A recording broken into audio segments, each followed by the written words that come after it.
Laura, is Ivy at home? She's out with her friends. She's going to study at the library. Wow, that's commendable, even on a day off. When I was a kid, I used to play all day during holidays.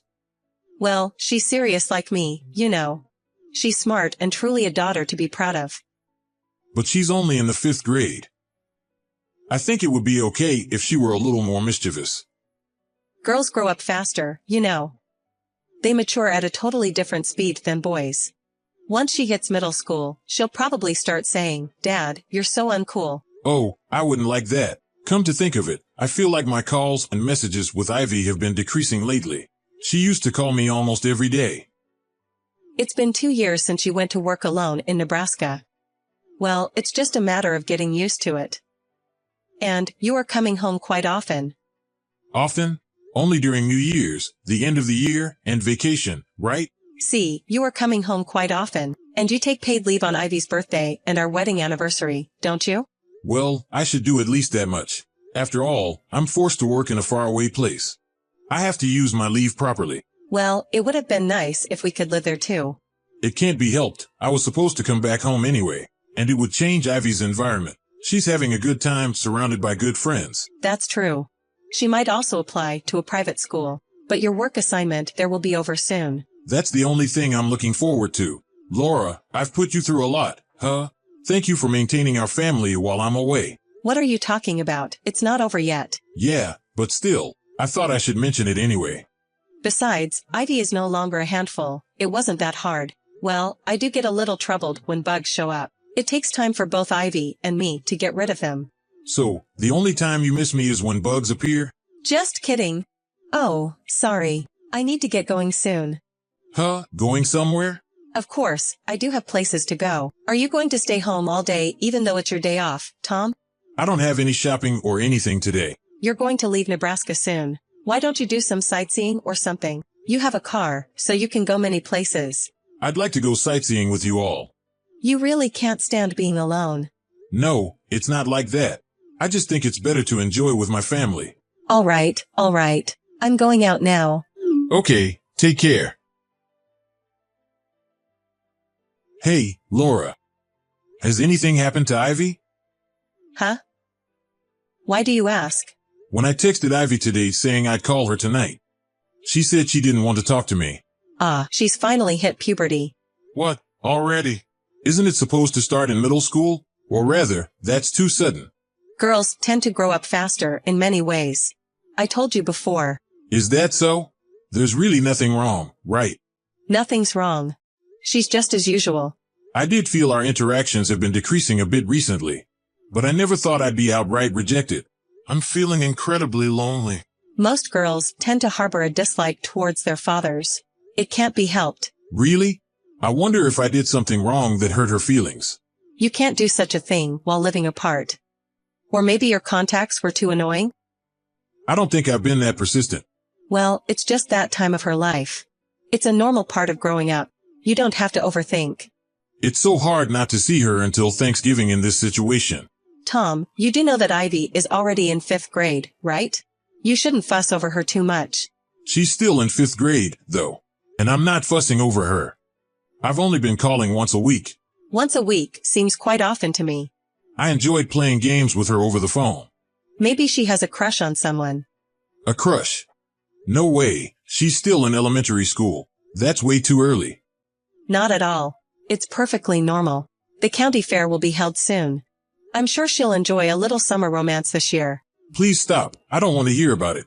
Aren't you happy that your daughter is growing up? I'm happy about her growth, but in my mind, she is still a cute little angel. I worry about what the future holds after seeing your reaction. She might start giving you the cold shoulder when you come back. You better be prepared. Somehow, I'm having a strong pain in my stomach. You need to let go a bit. This is a good chance since you're away. If you act as usual, she'll come back around. Is that so? Yes, that's how it is. There's really nothing wrong, right? Nothing, so relax. Okay, I understand. I'll refrain from calling her for a while. Yeah, do that. I'll try to find out, too. No, that's fine. If she noticed, she might dislike me even more. Really? Then I won't ask her anything. Yeah, I'll get back to work. Alright, good luck with your work. Girls are bound to change. Don't get too down about it. Tom, long time no see. Are you still working away from home? Yeah, I am. But I'll go back home within half a year. So I'm looking forward to that. Although I'm a bit hesitant. Hesitant? Listen to me, Carl. My daughter has finally hit puberty. She told me the other day that she didn't want to talk to me over the phone. For a dad who adores his daughter like you, that's a huge problem, isn't it? Yeah, it is. That's why I'm frantically reading all kinds of books on how not to be disliked by one's daughter. Come to think of it, my sister was like that too. When she was in middle school, she used to say things like, "Don't wash my laundry with dads." I guess it's normal, huh? Isn't it? But my younger sister wasn't like that, so I guess it depends on the kid. I see. But more than that, I wanted to ask you something. Is your daughter okay? She was rushed to the hospital, wasn't she? Huh? Hospital? I heard she was brought to the hospital where my wife works.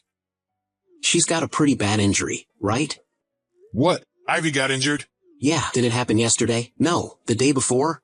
She's in the hospital after the accident, right? What are you talking about? My daughter didn't have an accident. Tom. Are you okay? You're not escaping from reality or something, are you? No, it's not her for sure. I haven't heard any such news. I talked to Laura yesterday as usual. There's no way she wouldn't tell me if Ivy had an accident, right? Well, that's true. But my wife said it was indeed your daughter. She has a great memory. And we went camping together 3 years ago, remember? So I don't think she's mistaken. Is Ivy really in the hospital? Yeah, I think that's for sure. Then why didn't Laura tell me? Huh, she should tell me, right? I don't know why she didn't tell you. But in most cases, wouldn't it be because she didn't want you to know? Hold on, I'll call her again. Okay. You said it was an accident, right? Yeah, my wife doesn't seem to know the details. But it seems she was involved in a traffic accident and was brought in late at night. Late at night? Is she okay? Is she conscious? Sorry. I didn't ask about that. I'm going back home right now. Please let me know when you find out more. Got it. If you're driving home, don't rush. It wouldn't be funny if you had an accident too. I'll do anything necessary, so let me know if there's anything else I can do. Tom, I haven't heard from you for several days. Are you okay? You're alive, right? Yes, I am. Good to hear that. You used to contact me at least once a day. I was worried when you suddenly stopped calling me. Were you down because of Ivy? Yes, that's right. You really do take things seriously when it comes to Ivy. This is the situation. It's serious. You're overreacting. Rejecting their father is like a rite of passage for girls. What I'm talking about is her accident. What? She was in an accident and was taken to the hospital in the middle of the night, right? How did you know? A friend's wife works at the hospital. You know, Carl's. We went camping together before, remember? Now that you mention it, she did say she was a nurse. So why didn't you tell me? I'm sorry. I didn't want to worry you, Tom. You were already upset about being unable to call her, right? I thought if I told you about the accident, you would rush home. So I thought I would wait and see. You kept such a serious matter from me. Ivy broke her leg, didn't she? You should have told me. Actually, she and I had a bit of an argument. And then she stormed out of the house. I was so angry at the time, I told her not to come back. So I couldn't tell you. I'm sorry. You were afraid of being blamed, so you didn't tell me, huh? I'm really sorry. Enough is enough. Let's get a divorce. What? A divorce? Because I had a fight with her and kicked her out. Wait, I admit I was wrong to hide it. But the accident wasn't my fault, was it? No, I think it's your fault. She found out you having an affair and confronted you, right? She was mad at you and said she'd tell me the truth, right? That's what led to the argument, I heard. Did you hear that from her? Yeah, I heard from Carl that she was hospitalized. I rushed straight to the hospital. Then she told me everything. You threatened her, didn't you, saying that if she spilled the beans, her comfortable life would end? You even lied that I was having an affair here. I never said such a thing. Even if you deny it, I believe her. She ran out of home in shock and then had the accident. I'm sure her accident is your fault. I'm not having an affair. She made it up. You thought you were safe because you deleted the incriminating photos from her phone? Too bad. A friend of hers took those photos, and they're still on her friend's phone. What? Since I got back here, I had someone look into you for a few days. You were staying at your lover's house instead of visiting Ivy in the hospital, weren't you? Your daughter is seriously injured. How dare you?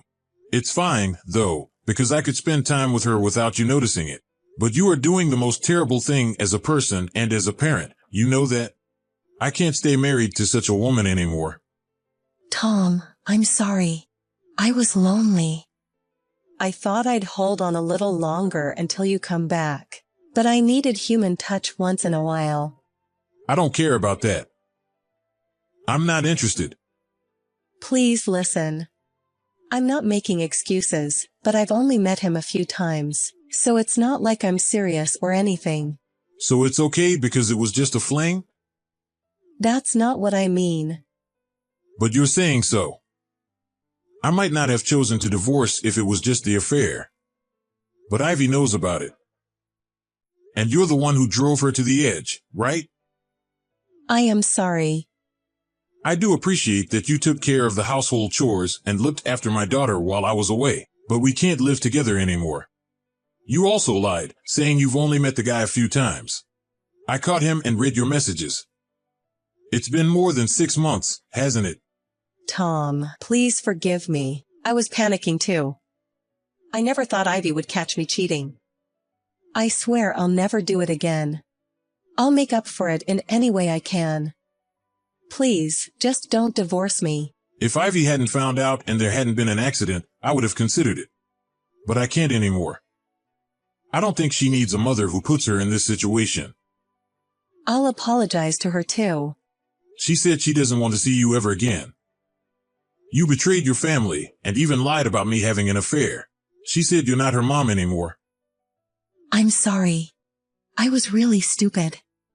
Please forgive me. Please. If you were truly sorry, you'd be by Ivy's side taking care of her. I don't recall marrying someone who would meet another man while our daughter was suffering. The one who changed wasn't her, it was you. We then talked about the way forward with both sets of parents. Everyone but my wife was against our divorce. She reluctantly signed the divorce paper and was immediately taken away by her parents. Thanks to Ivy's strong preference, I was awarded full custody. Laura's lover was someone from her part-time job. I heard she ended up in a relationship after going out for drinks and started meeting frequently. Ivy discovered the affair when she came home early from hanging out with friends and saw her mother getting out of his car. She felt something was off and decided to investigate. It was just fun and games, like playing detective at first. So when she actually saw her mother cheating, she was too shocked to move. One of her friends took a picture for her, she explained to me through tears. When her mother told her I was cheating too, she could find no place to return to. I can never forgive my ex-wife for what she's done to Ivy. After her parents took her away, she was kicked out of their house. She occasionally contacts me saying she has no one to turn to and can't survive without any job. But I couldn't care less what happens to her, and I have no intention of helping her. What she did to us was that terrible. Unless she bothers Ivy, I have no interest in whatever sort of life she leads. Half a year has passed since then, and Ivy's injuries have healed. I immediately stopped working away from home and moved in with Ivy. With my family's and her friends' support, she is a cheerful girl again. I get home as early as possible and spend more quality time with her. While it's hard to completely erase the sadness, I'm determined to create lots of happy memories from now on to heal her wounded feelings. And to clear